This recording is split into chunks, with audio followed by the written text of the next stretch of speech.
جسم کی ضرورت کیا ہے نا؟ ہمارے جسم کو 3 چیزوں کی ضرورت ہے: روٹی، کپڑا اور مکان۔ جسم کی غذا کھانا ہے۔ اگر جسم کو کھانا نہیں ملے گا تو یہ پریشان ہو جائے گا۔ اسی طرح کپڑا جو کہ انسان کے جسم کی حفاظت کرتا ہے، اسے گرمی سردی سے بچاتا ہے۔ اگر کپڑا نہیں ہوگا تو جسم پریشان ہوگا۔ اسی طرح اس جسم کو رہنے کے لیے مکان کی ضرورت ہے۔ دن بھر کام کاج کرنے کے بعد اس جسم کو اگر سکون ملتا ہے تو اپنے گھر میں ہی جا کر ملتا ہے۔ اگر گھر نہیں تو جسم کو سکون نہیں مل سکتا۔ غور طلب بات یہ ہے کہ ایک بندے کے پاس پورے سال کا اناج رکھا ہے، کپڑے بھی بے شمار ہے اور مکانات بھی موجود ہے۔ اب اس انسان کو سکون آ جانا چاہیے، لیکن سکون نہیں ملتا، اس لیے کہ ان چیزوں کا تعلق جسم سے ہے اور جسم میں روح بھی موجود ہے۔ جتنی دیر اس کو غذا نہیں ملے گی بندے کو سکون نہیں ملے گا۔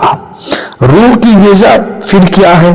تو قرآن مجید فرقان حمید میں اللہ تبارک و تعالی ارشاد فرماتا ہے: الا بذکر اللہ تطمئن القلوب۔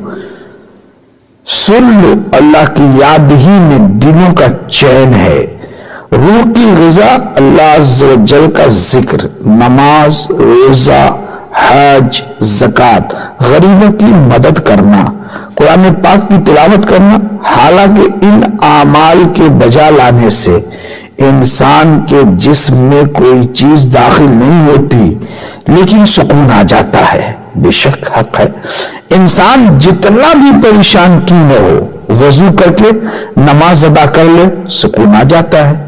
لہذا ہماری سوچ آج یہ نہیں ہونی چاہیے کہ اعلیٰ قسم کی غذا کھانے، اچھے کپڑے پہننے اور اعلیٰ مکان میں رہنے سے سکون ملتا ہے۔ میں کہتا ہوں کہ جن کے پاس یہ سب چیزیں موجود ہیں، کیا ان کو سکون ہے؟ جواب ملتا ہے نہیں۔ نہ دولت سے، نہ دنیا سے، نہ گھر آباد کرنے سے تسلی دل کو ہوتی ہے، خدا کو یاد کرنے سے۔ آج ہم جسم کی ضروریات کی طرف توجہ دیتے ہیں، مگر افسوس روح کی غذا کی طرف بالکل توجہ نہیں دیتے۔